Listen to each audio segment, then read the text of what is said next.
Sir, എൻ്റെ പേര് Rasha Fathima. ഞാൻ +1 ജേർണലിസം ബാച്ചിൽ പഠിക്കുന്നത്. സലീരിങ്ങണൂർ.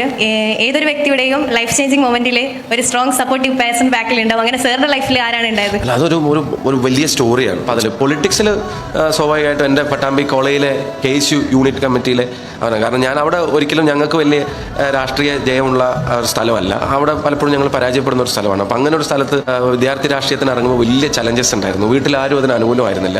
വീട്ടുകാർ അറിയാതെയാണ് തുടങ്ങിയത്. അവർക്ക് ഭയങ്കര എതിർപ്പായിരുന്നു. അപ്പോൾ ഞാൻ അതിനകത്ത് ഇറങ്ങാൻ പാടില്ല എന്നുള്ള നിർബന്ധം ഉണ്ടായിരുന്നു. പക്ഷേ എനിക്ക് ആളുകളുമായിട്ട് ഇൻട്രാക്ട് ചെയ്യുന്നതും അവരുമായിട്ട് സംസാരിക്കുന്നതും അവരുടെ ഭാഗമാവുന്നതും ഇങ്ങനത്തെ ഓർഗനൈസിൻ്റെ ഭാഗമാവുന്നതൊക്കെ എനിക്ക് ഭയങ്കര ഇഷ്ടം. എൻ്റെ ഒരു പാഷനും ഈ ഐഡിയോളജിയോട് എനിക്ക് ഭയങ്കര താല്പര്യം ഉണ്ടായിരുന്നു. അപ്പോൾ ആ ഒരു യൂണിറ്റ് കമ്മിറ്റിയിലെ ആളുകൾ അവരാണ് എൻ്റെ ഈ ഒരു ജേണിയുടെ ഏറ്റവും വലിയൊരു ഇൻസ്പിറേഷനായിട്ട് വന്നത്. എനിക്ക് ഏറ്റവും ഹൃദയബന്ധവും എനിക്ക് ഏറ്റവും ആത്മബന്ധവും എനിക്കിപ്പോഴും ഞാൻ ആദ്യം ഒരാളെ പറ്റി ആലോചിക്കുമ്പോൾ മുന്നോട്ടുള്ള പോക്കിനെ സംബന്ധിച്ചോ പ്രയാസങ്ങളെ സംബന്ധിച്ചോ സങ്കടം വന്നാലോ സന്തോഷം വന്നാലും എനിക്ക് വടകര ഇലക്ഷൻ ജയിച്ചപ്പോൾ അത് ആര് കാണണമെന്ന് ഞാൻ ആദ്യം ഏറ്റവും കൂടുതൽ ആഗ്രഹിച്ചിട്ടുണ്ട്. എനിക്ക് വടകരയിൽ ഞാനൊരു ഇൻ്റർവ്യൂവിൽ പറഞ്ഞിട്ടുണ്ട്, വടകരയിലെ ജനങ്ങൾ ഇങ്ങനെ ഭയങ്കര രാത്രി 12 മണി 2 മണി 3 മണിക്കൊക്കെ ആയിട്ടും ആളുകൾ കുട്ടികളൊക്കെ ആയിട്ട് വന്ന് ഇങ്ങനെ സ്നേഹം തരുമ്പോൾ നമ്മളത് അനുഭവിക്കുന്നത് അത് വേറൊരാൾ കാണണം. എനിക്ക് കിട്ടുന്ന ഒരു ഇഷ്ടം സ്നേഹം അല്ലെങ്കിൽ അതൊരാളും കൂടെ കാണണം എന്ന് ഞാൻ ആഗ്രഹിച്ചു പോയിട്ടുള്ള ഒരാളുണ്ട്.